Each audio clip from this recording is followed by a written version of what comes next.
8:40 de la mañana, tramo final de este futuro imperfecto de martes. Lluvioso en la ciudad de Buenos Aires.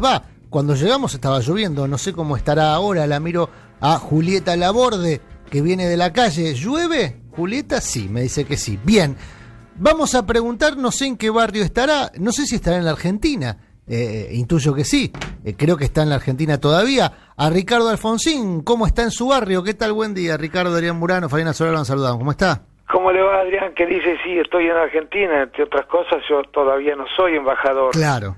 Porque no se reunió el Congreso como consecuencia de que se suspendieron las actividades por el coronavirus. Claro. De manera que no soy embajador todavía, a pesar de lo que dicen algunos por las radios, preguntando por mi presencia en España, aunque deberían saber, por ser periodistas informados, que el Congreso no se reunió y que no aprobó el pliego, ¿no? Claro, está designado por el Ejecutivo, pero todavía no fue designado por el Senado, que es lo que corresponde, y después quedaría el trámite del... Fue propuesto por el Ejecutivo, pero no fue aprobado el pliego por el Senado y tampoco en consecuencia está el decreto. Bien, ¿y cómo está viendo en su experiencia como político, como dirigente político, en principio la gestión política de esta crisis, la que está llevando adelante el gobierno nacional? Bueno, por supuesto, yo no soy un especialista, ¿no es cierto?, pero me parece que todo lo que se está haciendo es lo que corresponde hacer. Sí. Me parece que nos hemos adelantado con relación a otros países, que la experiencia de otros países nos sirvió. Me parece que el presidente toma las decisiones consultando a todas las instancias públicas y privadas de conocimiento. Podemos estar tranquilos en cuanto a que los que están decidiendo qué hay que hacer son los que más saben, y tenemos que cumplir nosotros ahora con lo que se nos pide, que es cumplir las normas, seguir las recomendaciones, para poder, abreviar los plazos en los que se puedan resolver estos problemas. Ahora, eso es lo mínimo que se nos pide, porque hay otros que pueden hacer muchísimas más cosas, aunque no se nos pidan, ¿no? A ver, por ejemplo, ser solidarios de otra manera, ayudando, colaborando económicamente con las instituciones que tienen por objeto atender los problemas de salud, tratando de ser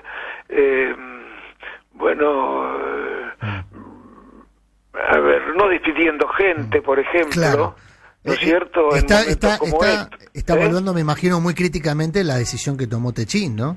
¿La decisión de qué? La decisión que tomó Techín, digo. Sí, no solamente. No solamente, ¿no? Sí, no solamente. A mí me parece que tenemos que, en circunstancias como estas, manejarnos con criterios muy diferentes de los que uno podría utilizar en tiempos normales, ¿no es cierto? En estos momentos me parece que es necesario hacer sacrificios que, en circunstancias normales no se le pedirían a la gente. Estamos frente a una situación de una excepcionalidad terrible, absoluta, de manera que uno espera que quienes pueden hacerlo hagan más que el conjunto de la sociedad. La sociedad en general, los que viven de un salario, los que trabajan, los que son empleados, no puede ser otra cosa que cumplir con las normas, que tratar de hacer todo lo que sea necesario para no contagiar, seguir todas las recomendaciones, pero hay quienes, porque las circunstancias, la vida, los ha privilegiado, tienen muchas más obligaciones que las que tenemos los ciudadanos de a pie, Ricardo, o las que tienen otros ciudadanos de a pie. Sí, recién hablaba, por ejemplo, de hacer esfuerzos, ¿no? Ayer viralizó, o espiralizó, mejor dicho, muy rápidamente una campaña que después se expresó con un cacerolazo a la noche, no sé si en su barrio se escuchó, reclamando un gesto de la dirigencia política de bajarse los sueldos, por ejemplo, ¿no? Los legisladores, los dirigentes políticos en general con cargos ejecutivos.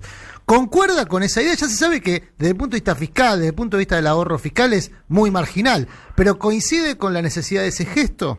Mire, si los políticos, todos y cualquier ciudadano puede donar parte de sus sueldos para atender las circunstancias estas, me parece bien. Pero por favor, hay otros sectores de la sociedad, no sé si se han hecho cacerolazos en ese sentido también, claro, que están en condiciones de, por lo menos, no hacer cosas que perjudiquen. claro. Si usted quiere, no le pedimos que tengan gestos que signifiquen hacer algo, pero por lo menos no hacer cosas que perjudiquen a la sociedad. ¿Ve una mano negra atrás de esa campaña de ayer? Digo, mano negra en el sentido de que algún sector privado interesado, por ejemplo, en que se levante rápido con la cuarentena, haya estimulado esta súbita campaña hacia los políticos. No, mano negra, no, una mano blanca, visible, sí, muy identificable. ¿Quién?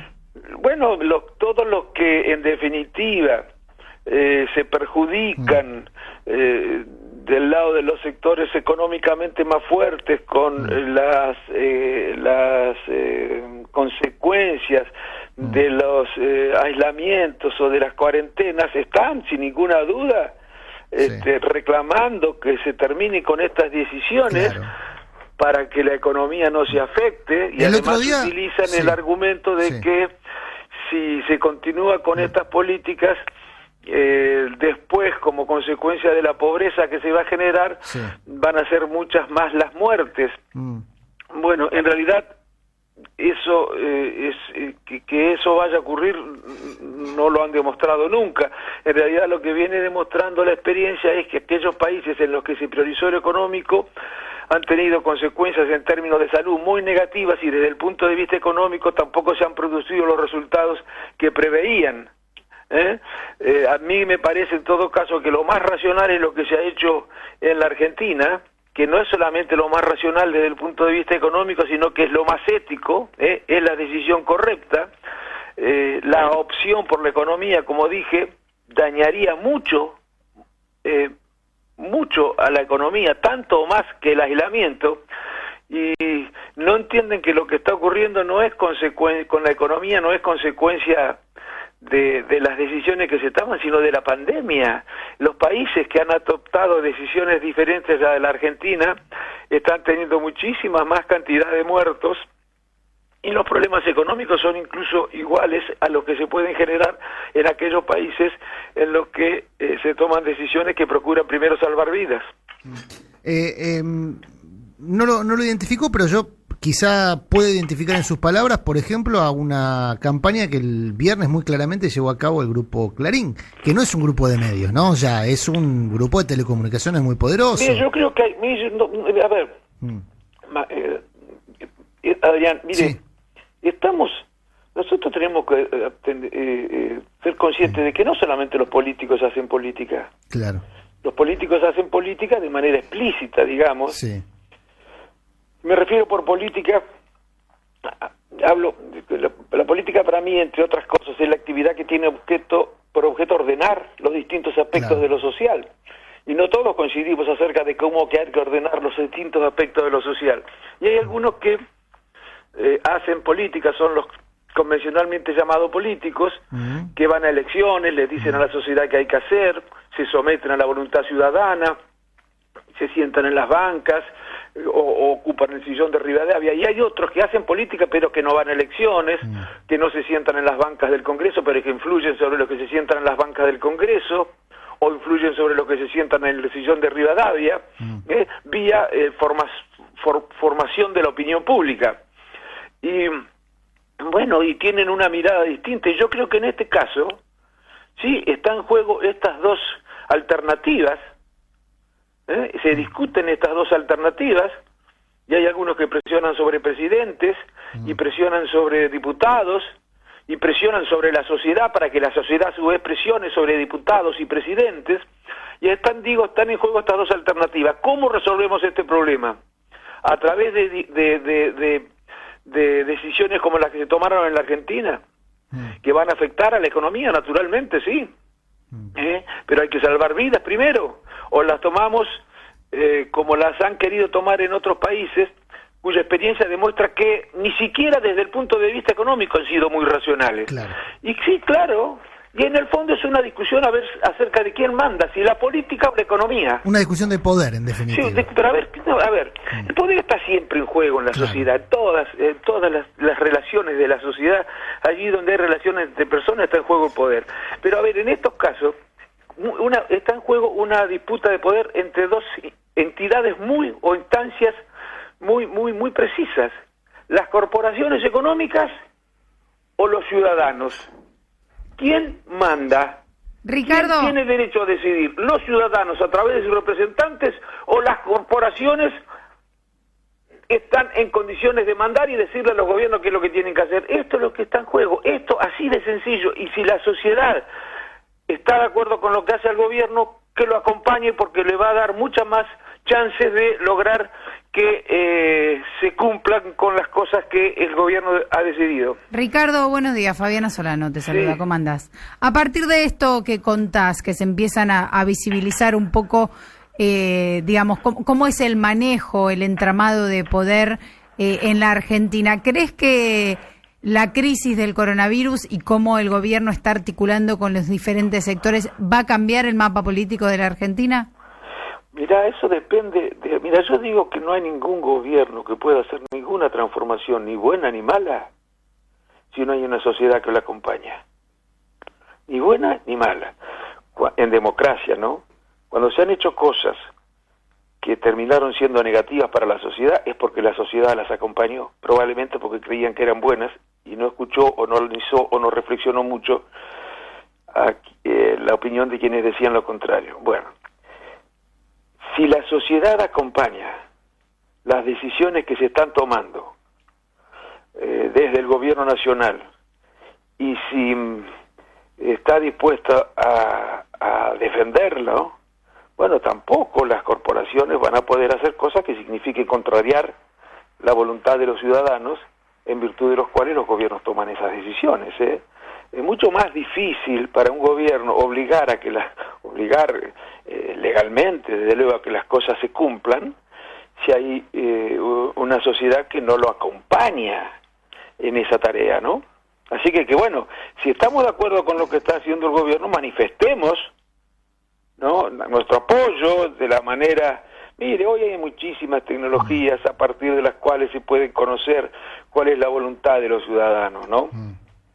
Y después, desde luego, hay toda una, no nos dejemos engañar, hay todo un ejército de trolls terrible. Mire, las redes sociales son como el lejano oeste y allí no hay reglas.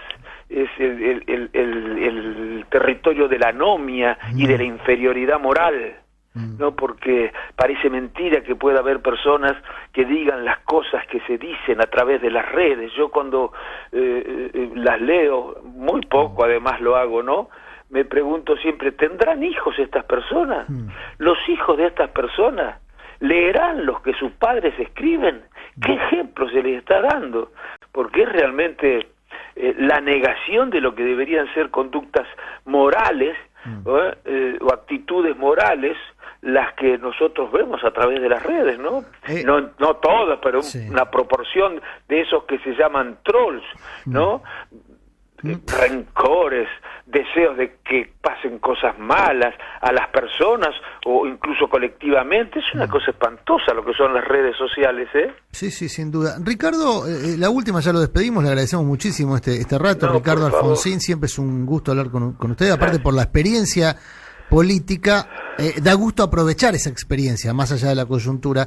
¿Está observando alguna modificación? Hasta hace poco, claro, un gobierno que había arrancado, el gobierno arrancó en diciembre, tiene muy pocos meses de gestión, pero ya está muy significado por esta situación, ¿no?, por esta crisis. Claro, mire, a ver, yo no cambio de manera de pensar, ¿no? Sí. Pero no es porque esté prohibido cambiar de manera de pensar, ni esté mal, pero hasta que no me demuestren que estoy equivocado, no cambio. Claro. Así que respecto del pasado, pienso igual. Bien. No creo que valga la pena decir que pienso en este momento. Sí. Hay que superar ahora este tema del coronavirus que nos está uniendo a todos los argentinos por abajo. Sí, eso le iba a preguntar. ¿No se rompe la tregua por la cuestión económica? Porque yo escucho algunas voces opositoras que ya están un poquito más duras, ¿no?, que con el gobierno. Hay de todo un poco. Yo creo que en la sociedad abajo me parece que hay una unidad que es muy importante, que espero que no sea circunstancial, que espero que por otro lado sea capaz de modificar la conducta de algunos dirigentes de nivel político, empresario a veces, incluso mediático. Y allí sí, en estas últimas instancias veo que hay todavía mucha grieta, ¿no? Sí. ¿Qué es la grieta? Es rencor, es doble vara, es falta de objetividad, hasta deseo de que las cosas no salgan bien. ¿Sí percibe eso en algún dirigente opositor, por ejemplo? Sí, pero no me pregunte por cuál. Sí, lo percibo. Creo que ni se dan cuenta, ¿eh? Ni se y dan por cuenta. supuesto nunca lo van a reconocer si se dan cuenta. Pero he visto cosas que me hacen avergonzar como político. Que no crea la gente que todos los políticos son así, y a veces como radical. Bueno, ya las he visto. Bueno, pero no quiero entrar en estas cosas. Está bien, está bien. Porque Está bien. no creo que en este momento, después de superar estas circunstancias, yo creo que, a ver, me ilusiono con lo siguiente. Yo creo que el presidente en esto ha sido muy claro. Mire, y yo no me voy a poner a lo que diga un gobierno por el hecho de que no sea el de mi partido, si lo que dice el gobierno o hace el gobierno es exactamente lo que diría o haría el radicalismo. Sí. Y en este caso está ocurriendo eso. Mire, pobre de los países cuyos dirigentes políticos o sus partidos definen sus posiciones políticas no en función de especulaciones electorales, en lugar de lo que es mejor para el país. Y me refiero no solo al oficialismo, sino a la oposición también, ¿no? Y en este caso en particular a la oposición. Entonces, volviendo al tema, yo creo que lo que ha hecho el gobierno es lo correcto desde el punto de vista del tema del coronavirus y desde el punto de vista ético y desde el punto de vista económico también es lo correcto. Y me gustaría que algunos que están haciendo algunos cuestionamientos por lo menos sean exactos en lo que dicen, ¿no? Porque pueden tener diferencias, por supuesto que las pueden tener, pero no pueden tener diferencias respecto de los hechos. Los hechos son o no son, ¿no? Entonces, decir que hay cosas que fueron de una manera cuando todos sabemos que fueron de otra, no sé, revela por lo menos falta de información imperdonable en estos casos, ¿no? Y por el otro lado, digo, a ver, que no hagan cosas que contribuyan a la grieta, mijo. La sociedad está dando un ejemplo en estos momentos. Bueno, espero que pueda el presidente hacer lo que siempre ha dicho, en la medida en que se vayan superando estos problemas, contar con una sociedad que obligue, entre comillas, a todos los actores políticos, sociales, económicos, a sentarse en una mesa para enfrentar los problemas económicos y sociales que ya, si eran difíciles el 10 de diciembre del 2019, ahora, después de el coronavirus, son mucho más difíciles todavía. De manera que espero que nadie haga especulaciones electorales y ponga por encima de cualquier otra consideración la necesidad de resolver problemas que hacen sufrir a muchísima gente. Ricardo ha sido muy amable, como siempre. Gracias a ustedes, un abrazo. Chao. Ricardo Alfonsín, bueno, un hombre con mucha experiencia. Primero aclarando que está acá, no está en España. Bueno, ¿todavía no es embajador? No es embajador.